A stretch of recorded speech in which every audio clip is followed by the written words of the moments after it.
Salam alaikum à toutes et à tous. Durant cette courte vidéo, je vous propose d'aborder une thématique, je pense, qui nous tient tous à cœur et constitue un enjeu pour chaque parent, l'éducation de nos enfants. Pourquoi pas de profiter de ce mois de Ramadan pour mener une réflexion autour de cette thématique, d'autant plus que ce mois de Ramadan se passe dans des conditions un petit peu particulières, en confinement. Et donc, c'est peut-être l'occasion d'aborder les choses de manière différente. Autour du thème de l'éducation des enfants, je vous propose de l'aborder sous un angle particulier autour des messages. Puisque l'éducation est une transmission de messages, l'éducation est une communication. Et on pourrait même dire que finalement, nos enfants deviennent les messages qu'ils reçoivent souvent. Puisque les messages que nos enfants vont recevoir, ils vont les intérioriser je dirais jour après jour, semaine après semaine, mois après mois, année après année. Et en intériorisant ces messages, ils vont les traduire en comportement, en valeur, en rôle.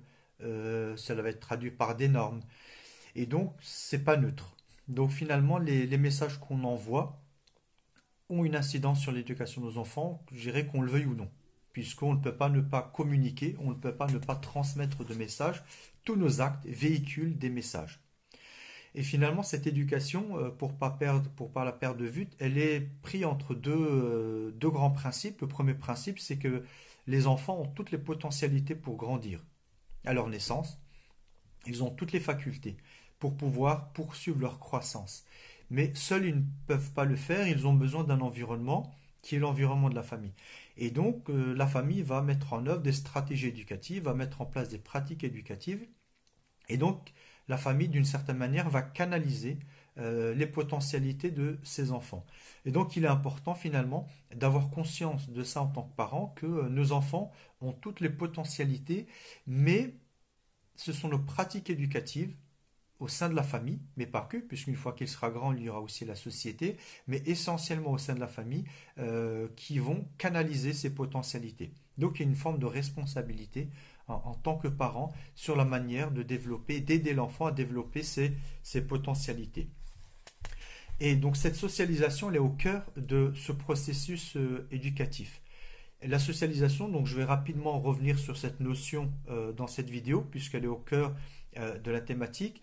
La socialisation, on peut dire qu'il y a deux formes de socialisation. Il y a la socialisation explicite et la socialisation latente.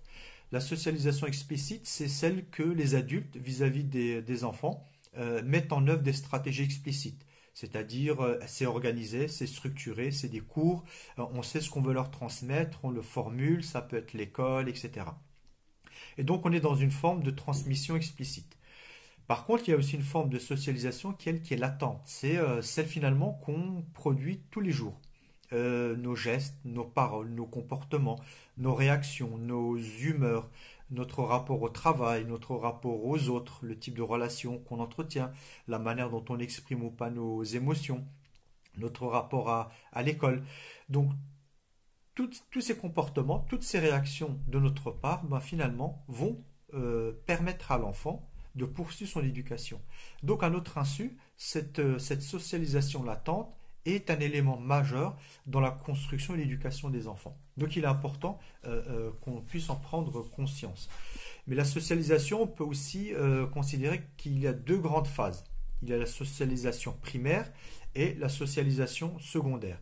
La socialisation primaire, c'est celle qui se fait avant tout dans le cadre du foyer familial, durant l'enfance, jusqu'à même l'adolescence.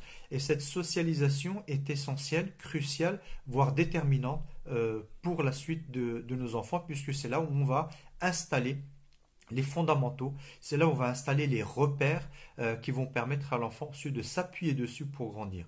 Et la socialisation secondaire, celle que l'on poursuit en tant que jeune adulte et adulte, elle va s'appuyer sur cette socialisation primaire. Elle va l'approfondir, elle va la développer, voire la transformer. Et donc, vous voyez que finalement, les deux sont liés, d'où l'intérêt d'être très attentif et vigilant à cette socialisation primaire, à cette socialisation au sein du foyer éducatif comme vecteur essentiel d'éducation et de transmission des valeurs. Donc cette socialisation, elle est au cœur du processus éducatif puisque c'est elle qui va permettre d'intérioriser la culture. La culture au sens général, c'est-à-dire les croyances, les valeurs, les normes, les rôles que l'on transmet à nos enfants. Et donc cette culture, la manière dont l'enfant va l'intérioriser, ben, il va pouvoir s'appuyer dessus. Si cette intériorisation ne se fait pas de manière assez consistante, par exemple lorsque il y a un trop grand décalage entre l'éducation formelle, c'est-à-dire ce qu'on dit aux enfants, et entre ce que l'enfant vit et ce qu'il observe. Donc ça va donner ce qu'on appelle une intériorisation qui est insuffisante, qui est trouée, et donc qui ne permet pas à l'enfant de se construire sereinement et de manière solide. Donc il est important de mettre en avant cette cohérence, et quand elle n'est pas là, de l'expliquer, de mettre des mots dessus. Mais il y a aussi un autre extrême qu'il faut éviter, c'est lorsque la socialisation est trop rigide, trop profonde. C'est lorsque l'enfant finalement a très peu de marge de manœuvre, lorsque cette éducation est rigide, voire qui étouffe l'enfant.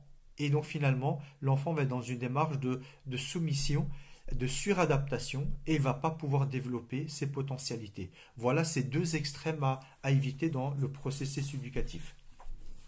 Aujourd'hui, avec les neurosciences, ben, finalement, on a aussi des perspectives puisque elles nous éclairent sur l'importance de cette socialisation, puisqu'à travers les neurones miroirs, on sait aujourd'hui, c'est des pistes, hein, que les neurones miroirs, à force d'observer quelque chose, de le voir faire, ben, finalement, ça déclenche les mêmes neurones que si c'est nous qui le faisions.